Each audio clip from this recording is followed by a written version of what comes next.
नमस्कार, मी किशोरी आणि आपलं स्वागत आहे अजून एका नवीन व्हिडिओमध्ये। तर आजच्या व्हिडिओमध्ये ज्यांचं वय हे जास्त आहे, म्हणजे ज्यांचं वय हे 40 आणि 50 पेक्षा जास्त आहे, अशा महिलांनी मेकअप कसा करायचा हे आपण आज बघणार आहोत। शिवाय हा जो मेकअप लुक आहे तो फक्त आपण बीबी क्रीम वापरून करणार आहोत। खूप कमी प्रोडक्ट्समध्ये हा मेकअप लुक आपण क्रिएट करणार आहोत। शिवाय हे जे मेकअपचे प्रोडक्ट्स आहेत ते एकदम बेसिक आहेत, तुम्हाला मार्केटमध्ये कुठेही आरामात मिळून जातील असे हे मेकअपचे प्रोडक्ट्स आपण यूज करणार आहोत। शिवाय या मेकअप बरोबरच साडीवरती झटपट होणारी हेअरस्टाईल कशी करायची हे सुद्धा मी दाखवणार आहे। ही जी हेअरस्टाईल आहे ती तुम्ही फक्त 1 मिनिटामध्ये करू शकता। एवढी झटपट होणारी ही हेअरस्टाईल कशी करायची हे सुद्धा आपण आजच्या व्हिडिओमध्ये बघणार आहोत। खूप जास्त इन्फॉर्मेटिव्ह हा व्हिडिओ असणार आहे, कारण ज्यांना मेकअप करायला अजिबातच येत नाही ते सुद्धा हा व्हिडिओ बघून मेकअप नक्कीच करायला शिकतील। त्यामुळे व्हिडिओ शेवटपर्यंत नक्कीच बघायचा आहे आणि व्हिडिओ जर आवडला तर व्हिडिओला लाईक करायला विसरायचं नाही आणि चॅनलला सबस्क्राईब करायला सुद्धा अजिबात विसरायचं नाही। तर चला व्हिडिओ सुरू करूया। आता सगळ्यात आधी मेकअपला सुरुवात करताना चेहरा छान अशा फेसवॉशने स्वच्छ करायचा आहे। स्वच्छ अशा फेसवरतीच मेकअप करायचा आहे। आता मी माझा चेहरा छान स्वच्छ करून आलेला आहे। त्यानंतरची पुढची जी स्टेप आहे ती आहे मॉइश्चरायझर।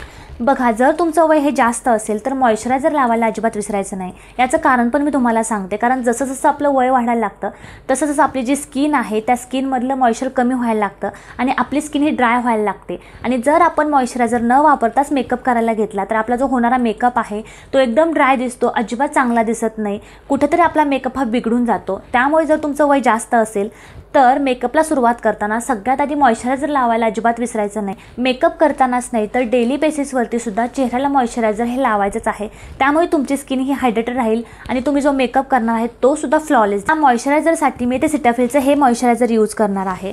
खूप सुंदर मॉइश्चरायझर आहे। जर तुमचं वय जास्त असेल तर हे मॉइश्चरायझर तुमच्यासाठी बेस्ट ऑप्शन आहे। हे जे मॉइश्चरायझर आहे ते खूप जास्त हायड्रेशन आपल्या स्किनला देतं आणि तुमच्या चेहऱ्यावरच्या ज्या सुरकुत्या आहेत ते कमी करण्यासाठी सुद्धा मदत करतं। आता मी माझ्या सगळ्या चेहऱ्याला छान मॉइश्चरायझर अप्लाय करून घेणार आहे।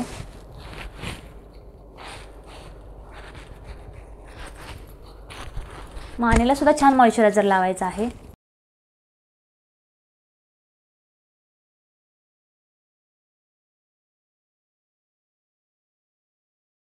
आता मी माझ्या सगळ्या चेहऱ्याला छान मॉइश्चरायझर लावून घेतलेला आहे। यानंतरची पुढची स्टेप आहे ती आहे सनस्क्रीन। आता जर तुम्ही कोणत्या फंक्शनसाठी, कुठल्या कार्यक्रमासाठी किंवा कुठे बाहेर जाणार असाल तर चेहऱ्याला सनस्क्रीन लावायला अजिबात विसरायचं नाही। जेव्हा तुम्ही मॉइश्चरायझर लावता, मॉइश्चरायझर नंतर चेहऱ्याला सनस्क्रीन लावायला अजिबात विसरायचं नाही। आता मी व्हिडिओसाठी मेकअप करते त्यामुळे मी सनस्क्रीन स्किप करणार आहे, पण जर तुम्ही बाहेर जाणार असाल तर सनस्क्रीन लावायला अजिबात विसरायचं नाही। विदाऊट सनस्क्रीन बाहेर अजिबात जायचं नाही। मॉइश्चरायझर आणि सनस्क्रीन या 2 स्टेप फॉलो करायच्याच आहेत। यानंतर आपण चेहऱ्याला डायरेक्टली पॉन्ड्सची ही बीबी क्रीम लावणार आहे। खूप छान बीबी क्रीम आहे, यामुळे तुमच्या चेहऱ्याला एक छान कव्हरेज मिळण्यासाठी खूप जास्त मदत होते। तुम्ही फक्त एवढ्या क्वांटिटीमध्ये ही बीबी क्रीम मी घेतलेली आहे। आता बघा, जेव्हा पण कधी तुम्ही बीबी क्रीम लावता किंवा सीसी क्रीम लावता तेव्हा या क्रीम ज्या असतात त्या चेहऱ्याला अजिबात हेवी वाटत नाहीत, एकदम लाईट वेट असतात। ही क्रीम आहे ती सगळीकडे छान ब्लेंड करून घ्यायची आहे आणि तुम्ही मेकअप न करता सुद्धा मेकअप केला आहे असा फील या क्रीम देतात आणि तुमची जी स्किन आहे ते एकदम यामुळे इव्हन टोन दिसते आणि ब्राईट दिसते। खूप फ्रेश तुमचा चेहरा फक्त बीबी क्रीम लावल्यामुळे किंवा सीसी क्रीम लावल्यामुळे दिसतो। जर तुम्ही बीबी क्रीम आणि सीसी क्रीम वापरत असाल तर तुम्हाला फाउंडेशन लावायची सुद्धा अजिबात गरज लागणार नाही। आता ही जी क्रीम आहे ती मी हाताच्या सहाय्याने छान ब्लेंड करून घेणार आहे। यासाठी तुम्हाला कुठल्याही ब्रशची अजिबात गरज नाही किंवा कुठल्याही ब्युटी ब्लेंडरची अजिबात गरज नाही। हाताच्या सहाय्याने या ज्या क्रीम्स असतात त्या छान ब्लेंड होतात आणि तुमच्या चेहऱ्याला छान ब्राईट इफेक्ट देण्यासाठी मदत करतात। डोळ्याच्या खाली सुद्धा ही क्रीम छान ब्लेंड करून घ्यायची आहे। पुढचा कॉमन प्रश्न मला नेहमी विचारला जातो की ताई, बीबी क्रीम आणि सीसी क्रीमचा शेड कोणता घ्यायचा? नेहमी लक्षात ठेवा, जर तुमचा रंग हा खूप जास्त गोरा असेल तर आयव्हरी शेडमध्ये बीबी क्रीम आणि सीसी क्रीम मिळतात, त्या तुम्ही घ्या। जर तुमचा रंग थोडासा सावळा असेल किंवा एकदम डीप असा डार्क तुमचा रंग असेल तर तुम्ही बीच टोनमध्ये ज्या बीबी क्रीम आणि सीसी क्रीम मिळतात त्या विकत घ्या। अशा प्रकारे तुम्ही तुमच्या स्किनच्या कलरनुसार बीबी क्रीम आणि सीसी क्रीम यूज करू शकता। तर मी जी बीबी क्रीम यूज केलेली आहे ती बीच टोनमध्ये आहे, म्हणजे माझा रंग सावळा आहे तर माझ्या सावळ्या रंगासाठी बीच टोनमध्ये जी बीबी क्रीम आहे ती एक्झॅक्टली मॅच होते। तुम्ही तुमच्या कलरप्रमाणे बीबी क्रीम आणि सीसी क्रीम यूज करून बघा। आता जर तुम्हाला समजत नसेल तर तुम्ही लोकल मार्केटमध्ये जा, बीच कलरमध्ये आणि आयव्हरी कलरमध्ये 2 क्रीम घ्या, त्या पॅस्टेज करून बघा, तुमच्या स्किनवरती अप्लाय करून बघा, कोणता जो रंग तुमच्या स्किनला मॅच होतोय तीच बीबी क्रीम आणि सीसी क्रीम तुम्ही विकत घेऊ शकता। आता मी बीबी क्रीम छान लावून घेतलेले आहे। फक्त बीबी क्रीम लावल्यामुळे माझा चेहरा एकदम ब्राईट दिसत आहे, एकदम इव्हन टोन दिसत आहे। आता यानंतर ही जी बीबी क्रीम आहे ती सेट करणं सुद्धा तितकंच गरजेचं असतं। त्यासाठी मी ते फिटमीची ही कॉम्पॅक्ट पावडर यूज करणार आहे। एकदम कमी प्राईजमध्ये खूप सुंदर अशी ही कॉम्पॅक्ट पावडर आहे। माझा जो शेड आहे तो आहे 220, 220 माझा शेड आहे। जर तुमचा रंग माझ्यासारखा सावळा असेल ना तर हा शेड तुमच्यासाठी बेस्ट ऑप्शन आहे।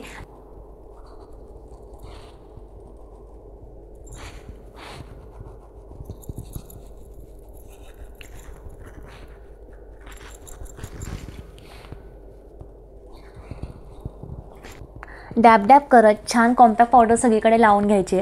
आता बीबी क्रीम सेट करण्यासाठी तुम्ही कॉम्पॅक्ट पावडरच यूज केली पाहिजे असं अजिबात नाही। तुम्ही साधी पॉन्ड्सची पावडर, हिमालयाची पावडर जर यूज केली किंवा तुमच्याकडे जर लूज पावडर असेल ती जर यूज केली तरी काहीही हरकत नाही। फक्त आपल्याला ही बीबी क्रीम छान सेट करून घ्यायची, त्यासाठी आपण पावडर लावणार आहोत। तुम्ही कॉम्पॅक्ट पावडरच लावली पाहिजे असं बिलकुल नाही। तर मी छान कॉम्पॅक्ट पावडर लावून घेतलेले आहे। यानंतर आपण आयब्रोज फिल करणार आहोत। केसीचा आयब्रो पॅलेट यूज करणार आहे। हे जे आयब्रो पॅलेट आहे मी 2 ते 3 वर्षापासून वापरते। खूप सुंदर आयब्रो पॅलेट आहे। जर तुमच्याकडे बजेट असेल तर यामध्ये तुम्ही नक्की इन्वेस्ट करा। आयब्रो फिल करण्यासाठी जी तुम्ही पावडर वापरता किंवा जी तुम्ही पेन्सिल वापरता ती चांगल्याच ब्रँडची असायला हवी, कारण जर तुम्ही चीप ब्रँडची जर आयब्रो पेन्सिल किंवा आयब्रो पावडर तुमच्या आयब्रोसाठी यूज केली तर तुमच्या आयब्रोची जी डेन्सिटी असते ती कमी होते, म्हणजे तुमच्या आयब्रोज जे असतात त्या विरळ व्हायला लागतात, खूप पातळ दिसायला लागतात। त्यामुळे चांगल्याच ब्रँडची आयब्रो पावडर किंवा आयब्रो पेन्सिल यूज करायची आहे। जर तुमच्याकडे बजेट नसेल तर तुम्ही स्विस ब्युटीची ही आयब्रो पेन्सिल नक्कीच यूज करू शकता। खूप सुंदर आहे, कमी बजेटमध्ये स्वस्तात मस्त ही आयब्रो पेन्सिल आहे। आता तुम्ही बघू शकता ही जी आयब्रो फिलिंग पॅलेट आहे यामध्ये 4 शेड्स आहेत। यामधला हा जो ब्राऊन कलर आहे याने मी माझा आयब्रो छान सेट करून घेणार आहे। नेहमी लक्षात ठेवा, कधीही ब्लॅक कलरच्या आयब्रो पेन्सिलने आयब्रोज फिल करायचे नाही, तर आयब्रोज फिल करण्यासाठी ब्राऊन कलरचीच आयब्रो पेन्सिल किंवा आयब्रो पावडर यूज करायचे आहे। याचं कारण पण मी तुम्हाला सांगते। जेव्हा तुम्ही ब्लॅक कलरच्या आयब्रो पेन्सिलने तुमच्या आयब्रोज फिल करता तेव्हा त्या आयब्रोज बघितल्यानंतर एकदम आर्टिफिशियल दिसतात। तुम्ही आयब्रोज फिल केलेले आहे ते क्लिअरली दिसतं, ते अजिबात दिसायला चांगलं नाही दिसत। मी बऱ्याच स्त्रियांना किंवा मुलींना बघितलेलं आहे त्या काय करतात, ब्लॅक कलरच्या आयब्रो पेन्सिलने आयब्रोज फिल करतात, ते बिलकुल चांगलं नाही दिसत। कधीही आयब्रोज फिल करण्यासाठी ब्राऊन कलरचीच आयब्रो पेन्सिल यूज करायची आहे किंवा आयब्रो पावडर यूज करायची आहे। त्यामुळे काय होतं, तुमचा जो लुक आहे तो नॅचरल दिसण्यासाठी खूप जास्त मदत होते।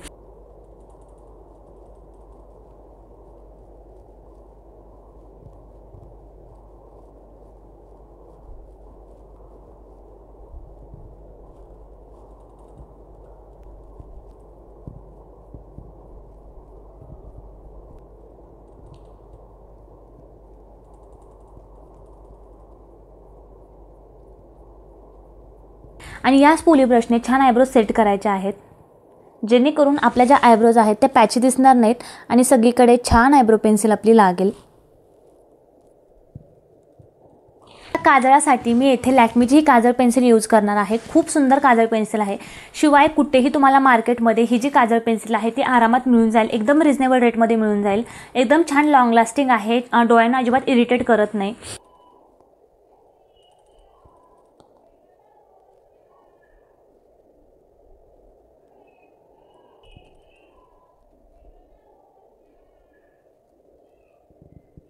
तुम्ही बघितलं, फक्त काजळ लावल्यामुळे डोळे किती सुंदर दिसायला लागले। जर तुम्हाला काजळ लावायला आवडत नसेल तर तुम्ही स्किप करू शकता, पण मी तुम्हाला सजेस्ट करेल की काजळ अजिबात स्किप करू नका। काजळामुळे डोळे खूप सुंदर दिसतात। मी डेली बेसिसवरती सुद्धा काजळ लावायला अजिबात विसरत नाही। मला एवढी सवय झाली आहे की एक दिवस जर मी काजळ नाही लावलं तर माझे डोळे एकदम आजारी असल्यासारखे दिसतात। एवढं मला काजळ लावायला आवडतं, कारण काजळ लावल्यानंतर डोळे खूप सुंदर दिसतात। आता काजळ लावून झालेला आहे, आपण छान मस्कारा लावणार आहोत। मस्कारासाठी मी येथे मेबलिन न्यूयॉर्कचं हायपर कर्ल मस्कारा यूज करणार आहे। खूप सुंदर मस्कारा आहे, यामुळे तुमच्या ज्या पापण्या आहेत त्या एकदम जाड दिसायला लागतात, एकदम लांब दिसायला लागतात आणि डेली यूजसाठी सुद्धा हा मस्कारा तुमच्यासाठी बेस्ट ऑप्शन आहे। खूप सुंदर मस्कारा आहे।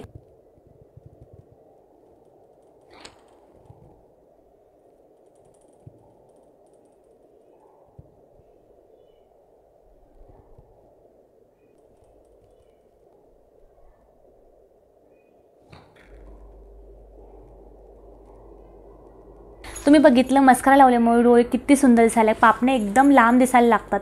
त्यामुळे मस्कारा सुद्धा अजिबात स्किप करायचा नाही। आता आपण छान ब्लश अप्लाय करणार आहोत। यासाठी आपल्याला कुठलाही वेगळा ब्लश घ्यायची अजिबात गरज नाही। आता माझ्याकडे इथे लॅक्मे 925 ची ही लिपस्टिक आहे। मॅट फिनिशिंगमध्ये ही लिपस्टिक आहे। लिपस्टिक तुम्ही बघू शकता, लिपस्टिकचा कलर तुम्ही बघू शकता, खूप छान असा पिंक कलरमध्ये ही लिपस्टिक आहे, डार्क पिंक कलरमध्ये ही लिपस्टिक आहे। आता ही जी लिपस्टिक आहे ते आपण ॲज अ ब्लश म्हणून यूज करणार आहोत। आणि थोडीशी लिपस्टिक घ्यायची आहे, आपल्या चीकवरती छान अप्लाय करायची आहे आणि छान हाताच्या साहाय्याने अशा प्रकारे ब्लेंड करायचे आहे। तुम्ही बघताय किती सुंदर लिपस्टिक ब्लेंड होते। यासाठी तुम्हाला वेगळा ब्लश घ्यायची अजिबात गरज नाही। तुमच्याकडे एखादी क्रीम कलरची पिंक कलरची लिपस्टिक असेल तर तुम्ही ती ॲज अ ब्लश म्हणून सुद्धा यूज करू शकता। या गालाला सुद्धा आपण छान ब्लश अप्लाय करून घेऊया।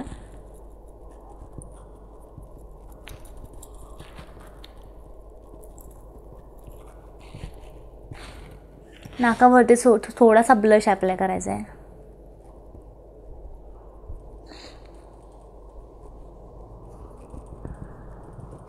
आता हेच सेम लिपस्टिक आपण ॲज अ आय शॅडो म्हणून यूज करणार आहोत।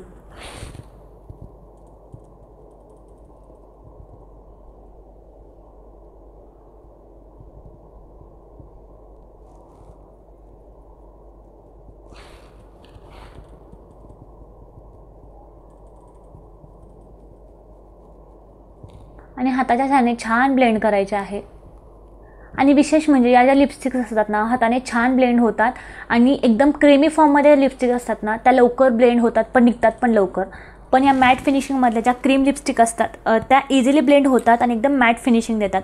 तुम्ही बघताय आपण लिपस्टिकचा ॲज अ ब्लश म्हणून यूज केला आणि ॲज अ आय शॅडो म्हणून यूज केला। आता लिपस्टिकसाठी हीच सेम लिपस्टिक आपण यूज करणार आहोत।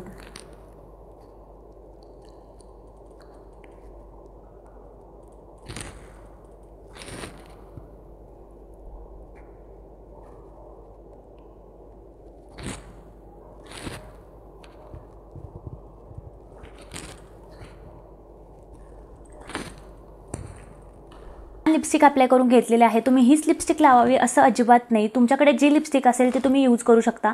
आता साडीचे माझ्या काठ पिंक आहे त्यामुळे मी पिंक शेडमध्ये लिपस्टिक यूज केली। जर तुमच्या साडीचे काठ हे चॉकलेटीमध्ये असतील तर चॉकलेटी कलरची लिपस्टिक यूज करा। जर तुमच्या साडीचे काठ छान रेड असतील तर रेड कलरची लिपस्टिक यूज करा। तुम्ही बघितलं एकदम कमी प्रोडक्ट्समध्ये अगदी सोप्या पद्धतीने तुम्ही हा मेकअप लुक क्रिएट करू शकता। शिवाय हा जो मेकअप लुक आहे तो एकदम झटपट होतो, अगदी 5 ते 10 मिनिटांमध्ये हा मेकअप लुक तुम्ही क्रिएट करू शकता। जर तुम्हाला मेकअप करायला बिलकुल येत नसेल तर तुम्ही अशा प्रकारे मेकअप करून बघा, तुमचा मेकअप हा एकदम प्रॉपर मेकअप केलाय असा दिसणार आहे। तर लगेचच आपण साडीवरती छान अशी अंबाडा हेअरस्टाईल कशी करायची हे बघूया, जेणेकरून साडी नेसल्यानंतर छान मेकअप झाल्यानंतर तुम्हाला जास्त वेळ अजिबात जाणार नाही। तुम्ही अशा प्रकारे सिंपल आणि एकदम साध्या पद्धतीने सुंदर अशी हेअरस्टाईल करू शकता। आता मी तुम्हाला लगेच हेअरस्टाईल दाखवते। आता हेअरस्टाईल करण्यासाठी मी पुढच्या बाजूने थोडासा पफ काढणार आहे, कारण मला पफ हेअरस्टाईलला चांगले दिसते। फ्लॅट जर मी पुढून केलं तर मला ते अजिबात चांगलं नाही दिसत, त्यामुळे मी थोडासा पफ ॲड करणार आहे।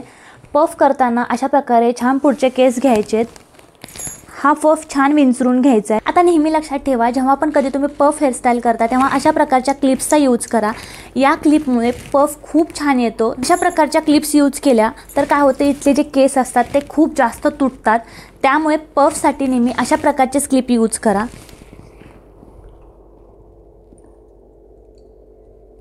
थोडंसं पुढच्या बाजूने हा पफ मी पुश केलेला आहे।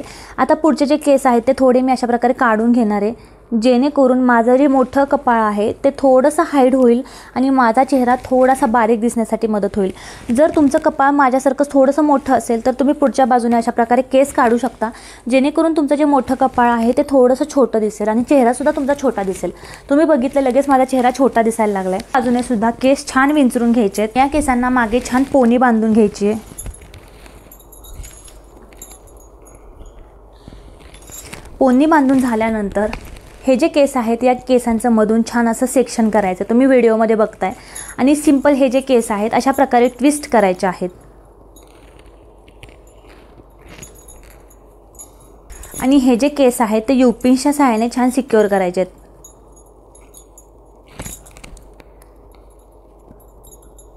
आता उरलेले जे केस आहेत ते ऑपोजिट डायरेक्शनने छान रोल करत अशा प्रकारे गुंडाळून घ्यायचे आहेत आणि युपिन्सच्या सहाय्याने छान सिक्युअर करून घ्यायचे। मार्केटमध्ये अशा प्रकारच्या खूप छान छान हेअरस्टाईल येतात। ही जी हेअरस्टाईल आहे ती तुम्हाला कुठेही लोकल मार्केटमध्ये आरामात मिळून जाईल। याने आपण छान बन हेअरस्टाईल करणार आहोत। सिंपल रबर आहे पण खूप जास्त उपयोगी अशा प्रकारच्या ॲक्सेसरीज आपल्याला येतात। सिंपल बन आहे, बन हेअरस्टाईल आहे। यामुळे आपला जो आंबाडा आहे तो खूप सुंदर दिसतो। तुम्ही बघताय किती सुंदर आंबाडा दिसत आहे। पुढच्या बाजूने थोडेसे केस अशा प्रकारे काढून घ्यायचे। तुम्ही बघितलं किती सुंदर आंबाडा हेअरस्टाईल तयार झालेली आहे। तर तुम्हाला घाईघाईमध्ये कुठे जायचं असेल आणि तुम्हाला हेअरस्टाईल करायला बिलकुल वेळ नसेल ना, तर तुम्ही ही हेअरस्टाईल नक्की ट्राय करा। तर ही 1 मिनिटामध्ये होणारी हेअरस्टाईल तुम्ही नक्कीच ट्राय करू शकता। अगदी झटपट ही हेअरस्टाईल होते। मी जेव्हा इंस्टाग्रामसाठी व्हिडिओ करते, यूट्यूबसाठी व्हिडिओ करते, तेव्हा मी अशाच प्रकारे झटपट हेअरस्टाईल करते, कारण माझ्याकडे तेवढा वेळ नसतो। मेकअप करायचा असतो, हेअरस्टाईल करायची असते, व्हिडिओ करायचा असतो, त्यामुळे मी झटपट होणारी ही हेअरस्टाईल करत असते आणि दिसायला खूप सुंदर दिसतं। मला खूप जणी विचारतात की ताई हेअरस्टाईल कशी केली, तर अशा प्रकारे मी सिंपल एकदम झटपट ही हेअरस्टाईल करत असते।